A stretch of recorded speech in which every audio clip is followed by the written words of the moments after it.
सभी को good morning, नमस्कार। जैसा कि आप जानते हैं कि वीवीएम के एग्ज़ाम में अब की बार आपको एक साइंटिस्ट की बायोग्राफी के साथ एक और इम्पॉर्टेंट पार्ट है जो आप सबको करना है, और वो है कि स्ट्रगल फॉर स्वतंत्रता थ्रू साइंस। मेनली इस स्टडी कंटेंट में ये बताने की कोशिश की गई है कि जो हमें इंडिपेंडेंस मिली है, जिसके लिए हमारे बहुत सारे फ्रीडम फाइटर्स ने अपना जीवन न्यौछावर किया था। They have spend their life such as Mahatma Gandhi, Bhagat Singh, Subhash Chandra Bose. उन सब के साथ साथ बहुत सारे साइंटिस्ट थे जिन्होंने भी silently they have worked for the freedom of the country. तो उसी सीरीज़ में जो फर्स्ट चैप्टर है, जो आपके एग्ज़ाम का एक इम्पॉर्टेंट पार्ट होने वाला है, वो है untold saga of the struggle for स्वतंत्रता थ्रू साइंस। तो ये जो फर्स्ट आर्टिकल है, that one is written by the Jayant Sahasrabudhe. He is the chief editor of this magazine or this study content.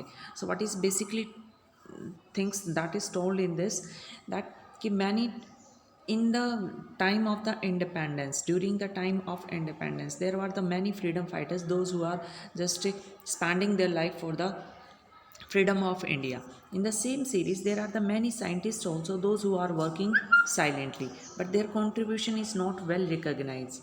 So here is the some of the highlights from this article. In spite of this reality, it is not surprise that the society was yet to acknowledge and perceive scientist as warrior of the struggle for स्वतंत्रता। यहाँ पर जो सहस्त्रबुद्धे हैं वो कहना चाह रहे हैं कि हमें बाकी सभी फ्रीडम फाइटर्स के साथ साथ जो साइंस की फील्ड में भी जिन्होंने अपनी लाइफ को कंट्रीब्यूट किया है फ्रीडम के लिए, उनके बारे में बताने की बहुत ज़रूरत है। British rule in India, how was the oppressive and discriminative. जो ब्रिटिश रूल है वो बहुत ज़्यादा ऑपरेसिव था और डिस्क्रिमिनेटरी था। किसके लिए?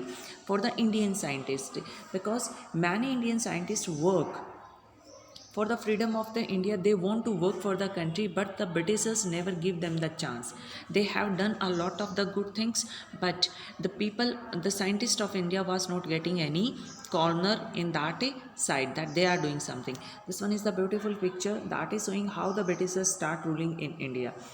ये जो पिक्चर है ये आर्टिस्ट का एक इम्प्रेशन है। When the east India in 1600 come to the our country, and then the first victory was their Battle of Plassey on June 23rd 1757।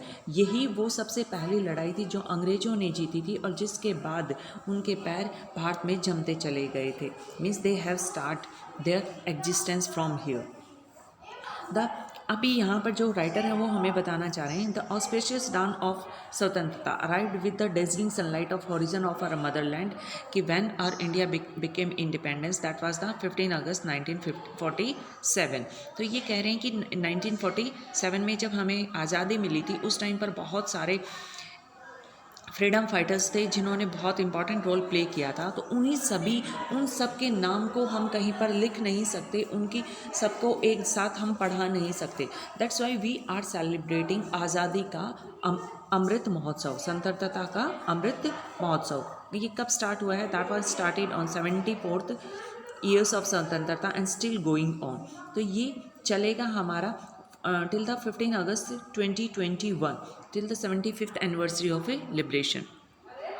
यहाँ पर एक और चीज़ है जो हमें हाईलाइट करनी है, स्वतंत्रता is to remember them and pay humble tribute to these heroes to that. आपको यहाँ पर क्या याद करना है कि one question may be asked from this portion, the main objective of the celebration. What is the main objective of the celebration of आज स्वतंत्रता का अमृत महोत्सव? तो the main objective is to remember them means freedom fighters and pay humble tribute to these heroes, कि हमने इन जो heroes हैं उनको हम कैसे ट्रिब्यूट दे सकते हैं। The next part of the writers article is novelty of British expansion in India, कि जो ब्रिटिश थे उनकी जो एक्सपेंशन हो रही थी उसमें उनको कौन सी नोवेल्टी, क्या क्या किस तरह से वो इंडिया को ओवर पावर करना चाह रहे थे। तो the British rule in India, जो British rule in India began with the victory, उनकी जो फर्स्ट विक्ट्री थी वो यहीं से निकल के आई थी। When they have got the victory against the Nawab of Bengal, that is Plassey. Listen everyone, the Bengal was a very rich state at that time, बहुत रिच स्टेट थी। जब फर्स्ट टाइम पर ब्रिटिशर्स को बंगाल के ऊपर अपना हक मिल गया था, then they thought that yes this is the right time and the right way that how we can just explore our self throughout the whole India, कि हम पूरे भारत में अपने आप को कैसे बढ़ा सकते हैं। तो ये जो एपिसोड था, जो उन्होंने पहली लड़ाई जीती थी, first freedom, first just fight was there with the Bengal of Plassey and they have won it in June 1757. So this one was the first victory of theirs. Without losing much time, when they have done this, then they have established. Who established? The company. Company means the British company. Established the survey of India in 1756. 1756 में उन्होंने एक department establish किया and the name of the department was the survey of India. तो आपको ये याद रखना है, when the survey of India was established in India, it is 1767। और this one was the first time that they start using scientific manners to explore the India. उन्होंने भारत में अपने एक्सप्लोरेशन करने के लिए, चीज़ों को सर्च आउट करने के लिए, they start using the scientific ways and it is well estimated. ये इतना एस्टिमेट किया जाता है कि during the British rule that 45 trillion dollars, you can highlight this point, the 45 trillion dollars they have taken from India during the 190 years, कि जो उनके 190 years उन्होंने जो इंडिया पर राज किया, उस ड्यूरेशन में they have taken 45 trillion dollar from India. What a big amount they have taken from our country. Now their aim was not only this कि that they want to just get the wealth from India. उनका सिर्फ एक ही motive नहीं था कि वो भारत से सिर्फ वेल्थ को लेके जाना चाह रहे थे. There was their higher aim, and the higher aim was clearly written in the Oxford History of British Empire. This one is a book that is written, and इसके अंदर clearly mention किया गया है what was their motive. So there are the three main motives that is just being undertook here. First one is they want to the wealth of India. Bharat के अंदर जो धन था, संपत्ता थी, उसको लेना चाहते थे. They want to spread their religion in India. वो भारत के अंदर अपना religion को spread करना चाहते थे.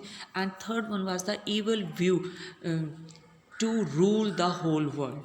जो ब्रिटिशर्स थे उनके अंदर एक में इच्छा आ गई थी that they have to rule the whole world. तो उसी इन्हीं 3 पॉइंट्स की वजह से they start the different colonies in the world. They establish it. It is impossible for us. यहाँ पर एक ब्रिटिशर्स थे, उन्होंने अपना एक स्टेटमेंट दिया है, तो आप सबको इसको बहुत अच्छे से रीड आउट करना है.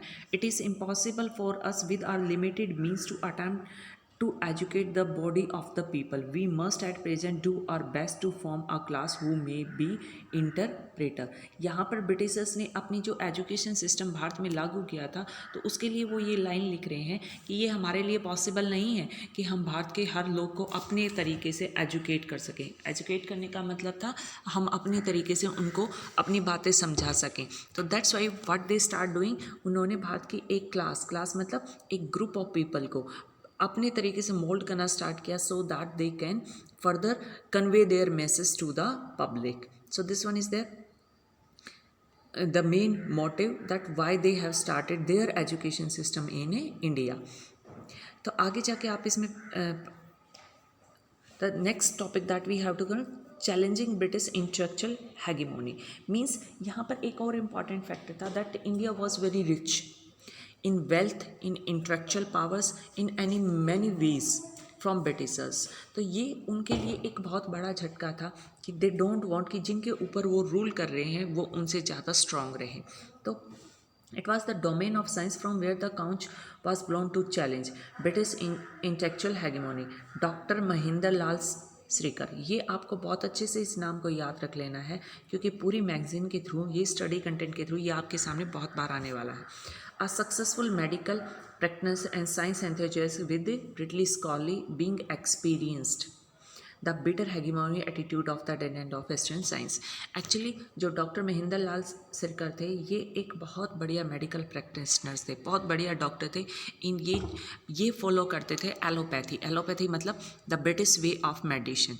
बट वंस एक बार क्या होता है कि when he was doing the treatment of some of the person then he come to know that homeopathy is better than allopathy and he started doing the treatment in the same series and the Britishers get annoyed from him on this decision कि एक जो doctor हैं जिनको सब सुनते हैं वो दूसरी टर्म को फॉलो करना स्टार्ट कर दें। तो then he was just remove from his position, उनकी पोजीशन उनसे छीन ली गई और बहुत सारा उनका एक्सप्लॉयटेशन किया गया। तो इन्हीं से इन ब्रिटिशर्स की इन्हीं बातों से नाराज़ होकर या इन्हीं बातों से परेशान होकर doctor Mahendra Lal Shrikar he established Indian Association for Cultivation of Science in 1876। आपको ये याद रखना है when was the Indian Association for the Cultivation of Science was established in 1876 by whom? by Mahendra Lal Sircar. ये आप सबको याद होना चाहिए। तो this was the first association जिसकी वजह से many of the scientist just come out from the land of India और उसी का एक रिजल्ट था our brightest one of the brightest star C V Raman. Who doesn't know the C V Raman? C V Raman got the Nobel prize in 1930। C.V. Raman was the first non-white people scientist who got the Nobel Prize in 1930। इसके साथ साथ यहाँ पर दूसरे और scientist हैं जिनका हमें बहुत अच्छे से पढ़ना है। आचार्य Jagdish Chandra Bose, then he was also very great brilliant scientist of modern era and he also displayed amazing intellectual Indian capabilities and listen there was the many discrimination with this people also। ये जो साइंटिस्ट थे इनके साथ भी बहुत discrimination हुआ when he returned from England to India in 1884 then he was well qualified that he can got the topmost position in the university but still the Britishers haven't given him the work to teach as a professor in the university and there was the rule at that time that whatsoever the qualification is there the Indian scientists or the professors are going to get 1/3 of the salary of the Britishers। तो अब आप सोच सकते हैं कि क्या scene रहा होगा, same qualification even more intelligent then the Britishers and still getting 1/3 of the salary, उनके 1/3। और स्टिल कि जो जगदीश चंद्र बोस हैं इनके साथ और भी ज़्यादा डिस्क्रिमिनेशन हुआ, इनकी जो सैलरी थी उसको 1/3 का भी 1/2 कट कर दिया गया। तो जिसकी वजह से he was very disappoint but he was very frame, बहुत ज़्यादा डिटरमाइंड पर्सन थे and what he has decided a silent way to do the revolution. तो उन्होंने क्या किया, यहाँ पर ये बहुत क्लियरली लिखा हुआ है, underline each and everyone, he resolved never to touch the cheque received by him monthly as his pay. उन्होंने एक रिवोल्यूशन का एक तरीका निकाला कि जब भी उनको यूनिवर्सिटी की तरफ से चेक दिया गया he haven't never touch that cheque. उसने कहा कि अगर मैं टच करूँगा तो मैं फुल सैलरी वाला ही चेक टच करूँगा, otherwise I am ready to pay my services free to the India और टू द यूनिवर्सिटी। उन्होंने कहा कि मैं फ्री में अपनी सर्विसेज दे दूंगा पर कभी भी मैं ये 1/3 और 1/4 वाली सैलरी को टच नहीं करूँगा। और it was the his firm determination that in the last he got the justice for this। Bose, a first non-white scientist who created radiant impediment in the domain of modern science, was driven with a nationalist spirit। nationalist spirit का मतलब है कि उन्होंने nation के लिए काम करना शुरू किया और ये वही है कि that he successfully established a first science based swadeshi industry the Bengal chemical pharmacological work in 1901। ये फार्मालॉजिकल आचार्य प्रफुल्ला चंद्रा रॉय, ये नाम भी आपको बहुत याद रखना है, आचार्य प्रफुल्ला चंद्रा रॉय ये पहले पर्सन थे जिन्होंने swadeshi industry the Bengal chemical and pharmaceutical works in 1901 में एस्टैब्लिश किया था। Along with doctor Mahendra Lal Shrikar, मैंने आपको पहले ही बताया महेंद्र लाल श्रीकर, J.C. बॉस और P.C. Roy was the Galaxy of the leading lights off Indian science eight that time. तो यहाँ पर आप देख सकते हैं in the centre of this picture, this one is the picture of Acharya Prafulla Roy who was sitting with his fellow scientist and this one was the first article written by the writer of the chief editorial advisor of Science India that I have told, Jayant Sahastra Buddhi. Hope you like it, and whatsoever I have highlighted, you highlight in your book, in your study content, read it 1 or 2 times so that you can get the marks in the exam. Thank you.